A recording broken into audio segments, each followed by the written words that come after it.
US విమానాలు కూలిపోతున్నాయి.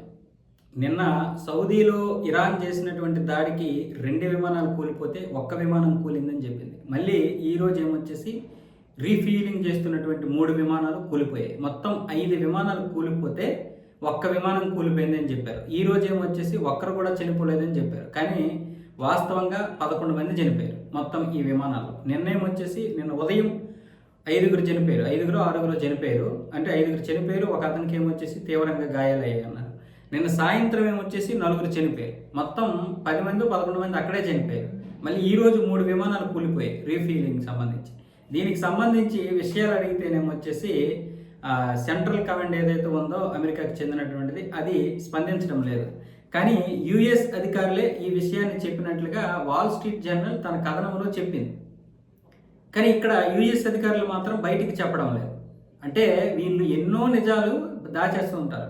మన పక్కనే ఉన్నటువంటి చైనా కూడా ఏ నిజాన్ని బయటికి చెప్పదు. కానీ మనం మాత్రం ఏ విషయమైనా సరే నిమిషాల్లో చెప్పేస్తుంటాం. అది అంటే భారతదేశం డిఎన్ఏలో అది ఉంది, ఏది కూడా దాచుకోలేదు. అంటే ధర్మంగా వెళ్ళాలనేది మనది. వాళ్ళు ఏ విషయం కూడా బయటికి చెప్పకపోతే శత్రువుకి మన యొక్క బలహీనతలు తెలియవు అన్న విధంగా ఉంటాయి. అదే నిజం, అదే మంచిది కూడా. ఈరోజు మా విమానాలు 5 కూలిపోయాయి అని చెప్తే ప్రపంచమంతా కూడా అమెరికాని ఉమ్ముయడమో లేకపోతే తక్కువగా చూడడం జరుగుతుంది కదా. లేదనుకుంటే ఇరాన్ తన యొక్క ఆధిపత్యం చెలాయించడానికి ఇంకా ప్రయత్నాలు చేస్తుంది, ఇంకా ఎక్కువ బలం పుంజుకుంటుంది. అందుకని ఇప్పుడు ఈ విధంగా చెప్తున్నాయి. కానీ నిజాలు ఎప్పటికీ దాగవు. కానీ ఈరోజు అసలైనటువంటి నిజాలు బయటకు వచ్చేసాయిగా. 5 యుద్ధ విమానాలు సౌదీ అరేబియా బేస్ మీద కూలిపోయాయి. సౌదీ అరేబియాలోనే ఇదంతా జరిగింది. ఇప్పుడు సౌదీ అరేబియా వచ్చేసి కకావికలం అయిపోతుంది.